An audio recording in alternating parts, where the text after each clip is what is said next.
Drumline, Higher Learning, School Days, Great Debaters, Dear White People, and many more are movies that either center around the Black college experience or at least touch upon it.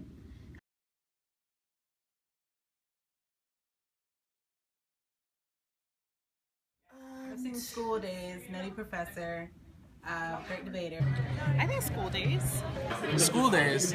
Dear White People and School Days. What I think the Black college experience is like going to an HBCU, and I would say that School Days really touches up on that. You get to see a lot of the social extremities of like how they interact in their community, and how like politics really still impact in HBCU. They're not oblivious to these systemic oppressions outside of the institution. Some just choose to hear and some choose not to. School Days is very similar to describing how the campus, especially the Black community on a college campus, is divided over the subject of Greek life. It showed colorism between the sororities and the fraternities. So I think that's something that we definitely experience. Stereotypes, for example, that School Days address, like certain sororities may be known for being, light skin or having an attitude. I did appreciate what School Days did. I hated the way that it ended thematically. I felt that was one of Spike Lee's weaker movies, honestly, but it made a lot of sense. At the end of the movie, he was telling his whole institution, faculty, and students would like to wake up just because they were so enwrapped in the social benefits of being at an HBCU that they were being oblivious to socio-political issues affecting the Black community. I think those movies definitely touched on that and gave a broad look at what it's like to be a Black student on a college campus.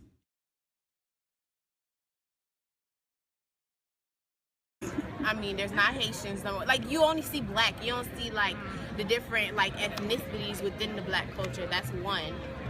Immigrant Black families, like you don't really see that, or Haitians, Jamaicans, Puerto Ricans, Dominicans, just Africans. But you don't see anyone that's like outright poor, or not poor, but outright doesn't have the money, or like they are about to have to leave school because they don't have enough money.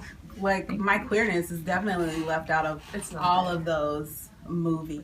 Out of the movies that I've seen, like the queer identity was definitely missing. Or our experience. Just people's sex life, and it's kind of like a big taboo, and I think that it would be an interesting point to explore that a little more in those kinds of mediums. Dear White People, one of the main characters was queer, but kind of subtly queer. Like, I didn't even realize he was queer until like someone had to tell me while I was watching the movie, and I was like, "What? He's gay?" I was just like, I didn't even know. They kept it like kind of on the down low. Like, I can't say anything about those movies just because like they're either like before like my time, so they don't apply, or they were at HBCUs and I'm at PWI. Yeah, so there aren't many similarities between the Black films and like the actual lived Black experiences.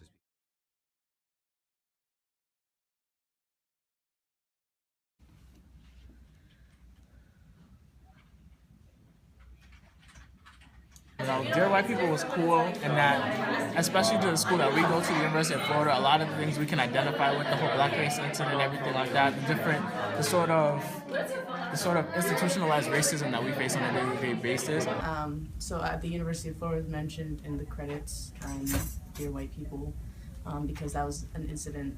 The blackface incident was something that happened at the school as well as in the movie. Although it was a satire, the movie addressed a lot of the issues that we face on campus, particularly PWI students, on a daily basis.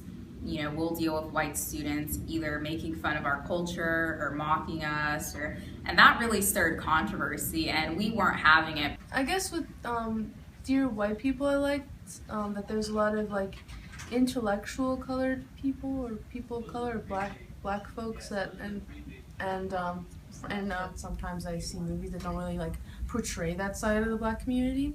So I like the fact that there was like that kind of representation in that too. A lot of their points made sense. We're kind of fed up with what's happening on campus, and sometimes it just takes a group of, whether it's 2 or 3 or 5 Black students, to come together and really make a change. In terms of